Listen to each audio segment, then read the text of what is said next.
PS Gurukul চ্যানেলে সকল ছাত্রছাত্রীকে স্বাগত। আশা করি তোমরা খুব ভালোভাবে তোমাদের পরীক্ষার প্রস্তুতি নিচ্ছ। হাতে মাত্র আর কয়েকটা দিন, তারপরই তোমাদের মাধ্যমিক পরীক্ষার জন্য ঝাঁপাতে হবে।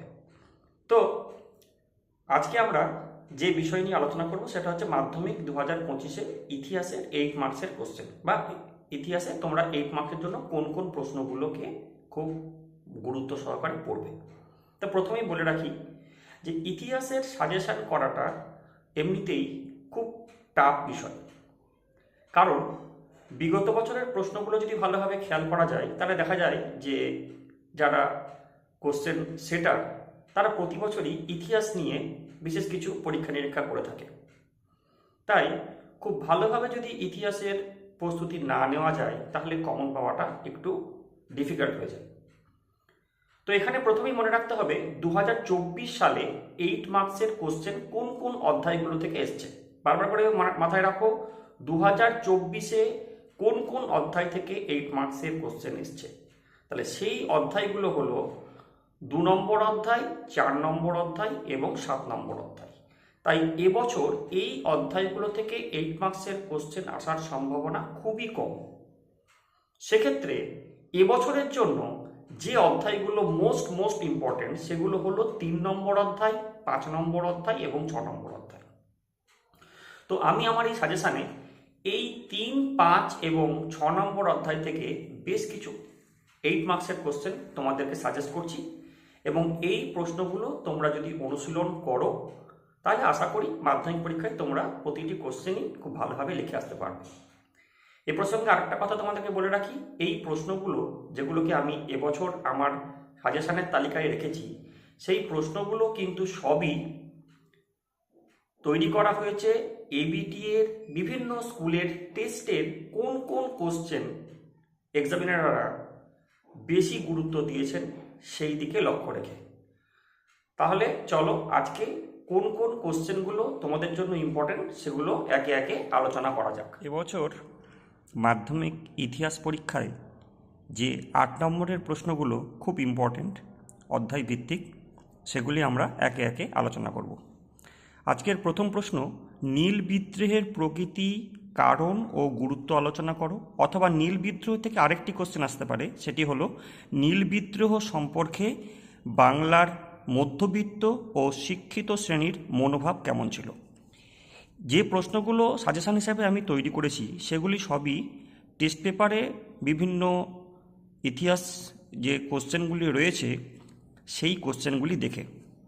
তো দেখো, এবছর এবিটিএ টেস্ট পেপারে এই কোশ্চেনটি 200 পেজে, 391 পেজে, 418 পেজে, 508 পেজে, 728 পেজে এবং 891 পেজে আছে।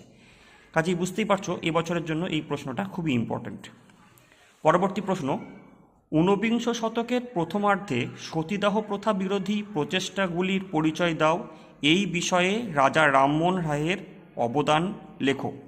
এই প্রশ্নটাও যথারীতি এবিটিএ টেস্ট পেপারের 48 পেজে, 84 পেজে, 177 পেজে, 444 পেজে, 627 পেজে এবং 749 পেজে আছে। কাজেই এই প্রশ্নটাও কিন্তু এবছরের জন্য খুবই ইম্পর্টেন্ট। নেক্সট প্রশ্ন, মহাবিদ্রোহের চরিত্র ও প্রকৃতি বা গুরুত্ব আলোচনা করো। এই প্রশ্নগুলো টেস্ট পেপারের এই সমস্ত পেজে কিন্তু এবছর রয়েছে।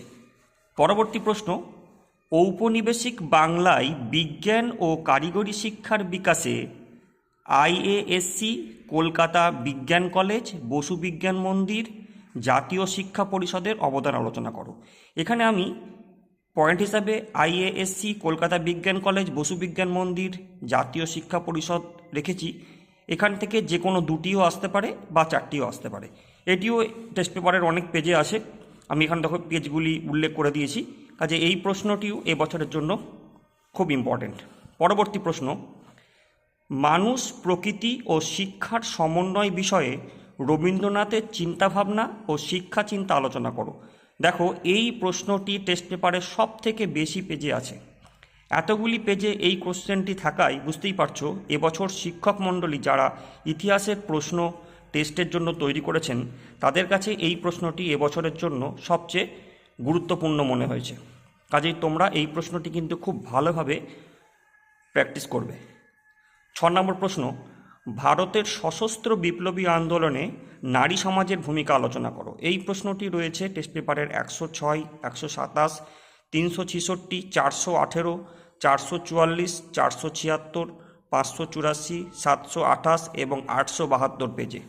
এবং আজকের শেষ প্রশ্ন হচ্ছে, বিংশ শতকে ভারতের উপনিবেশ বিরোধী আন্দোলনে বামপন্থীদের অবদান লেখো। এই প্রশ্নগুলি যদি তোমরা খুব ভালোভাবে প্রস্তুতি নাও তাহলে এবছর পরীক্ষাতে তোমরা আশা করি 8 নম্বরের কোশ্চেন কমন পাবে। আজকের এই ভিডিও যদি তোমাদের একটু হলেও উপকারে লেগে থাকে তবে তোমরা একটা লাইক ও শেয়ার করে দিও, আর চ্যানেলটাকে সাবস্ক্রাইব করে পাশে থেকো। আর এই সংক্রান্ত যে আগের ভিডিও, সেই ভিডিওর লিঙ্ক আমি ডেসক্রিপশন বক্সে দিয়ে দিয়েছি, তোমরা ওখানে একটু দেখে নিও।